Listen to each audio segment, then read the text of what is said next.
శ్రీ లలిత సహస్రనామ స్తోత్రంలో ఈరోజు మనం శ్లోకం 35లోని నామాల యొక్క భావం తెలుసుకుందాము. 35వ శ్లోకము. కంఠాధఃఖటి పర్యంత మధ్యకూట స్వరూపిణి శక్తికూటైకతాపన్న కట్యధూభాగధారిణి.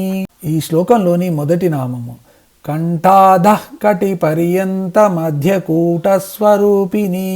ఇది అమ్మవారి 86వ నామం. ఇది 16 అక్షరాల నామం. ఈ నామంతో అమ్మవారికి నమస్కరించేటప్పుడు కంఠాధఃఖటి పర్యంత మధ్యకూట స్వరూపిణ్యమః అని చెప్పాలి.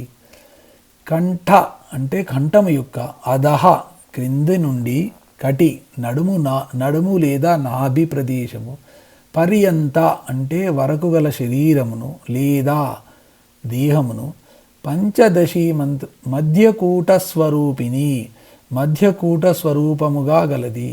పంచదశి మంత్రములు మధ్యగా ఉన్న కూటము అయిన అసకహలం హ్రీం అను బీజాక్షర సముదాయము కంఠము క్రింది భాగము నుండి నడుము లేదా నాభి వరకు ఉండే అమ్మవారి సూక్ష్మ శరీర భాగాన్ని సూచిస్తుంది. హతో ప్రారంభమయ్యే ఈ కటాన్ని ఆదికూటము అంటారు. దీనిని కామరాజకూటమని కూడా అంటారు. కామరాజు అంటే కామేశ్వరుడు అని అర్థము. సృష్టి ప్రక్రియను సూచించే కామాన్ని మహాకామము అంటారు. ఈ మహాకామానికి అధిపతి మహాకామేశ్వరుడు. ఈ కామేశ్వరునికి స్థానము మనలో హృదయములోని దహరాకాశమే. ఈశ్వర సర్వభూతానాం హృద్యేశే అర్జున తిష్టది. గీత కంఠానికి కటి ప్రదేశానికి మధ్యనే హృదయం ఉంటుంది.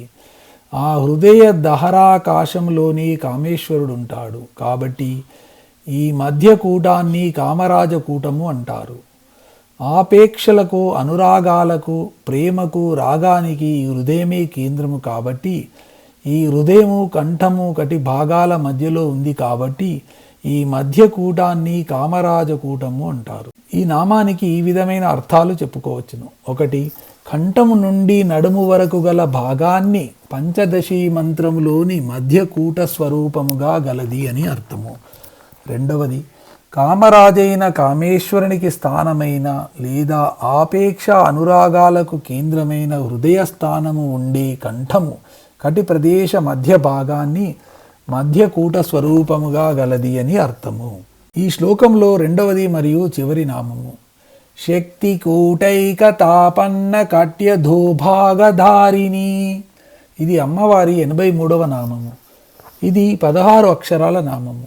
ఈ నామంతో అమ్మవారికి నమస్కరించేటప్పుడు శక్తికూటైకతాపన్న కట్యధూభాగధారిణ్యై నమః అని చెప్పాలి. శక్తికూట అంటే శక్తికూటముతో, ఏకత అంటే సామ్యమును, ఆపన్న పొందిన, కటి నడుము యొక్క, అధోభాగ క్రింది ప్రదేశమును, ధారిని ధరించినది. పంచదశి మంత్రంలోని 3వ కూటము అయిన సకల హ్రీం అనే అక్షర సముదాయాన్ని శక్తికూటము అంటారు. ఇది అమ్మవారి కటి ప్రదేశము నుండి క్రిందిగా ఉన్న దేహ భాగాన్ని సూచిస్తుంది. సృజనాత్మక శక్తులుండుట వలన ఈ కూటాన్ని శక్తికూటమన్నారు. ఇంతవరకు చెప్పిన ఈ 3 కూటములు వరుసగా సువర్లోక, భువర్లోక, భూలోకాలతోనూ, దేవలోక, మర్త్యలోక, పాతాళ లోకాలతోనూ కూడా సమన్వయపరుచుకోవచ్చును. పురాణ కథలను ఆధ్యాత్మికంగా చెప్పుకునేప్పుడు కూడా ఈ సమన్వయాన్ని పాటించాలి. చక్రాలు సహస్రారంతో కలిసి 7 చక్రాలవుతాయి. ఈ 7 చక్రాలను విధంగా కూడా 2 త్రిభుజాలు మధ్య కేంద్ర బిందువులా సమన్వయిస్తారు.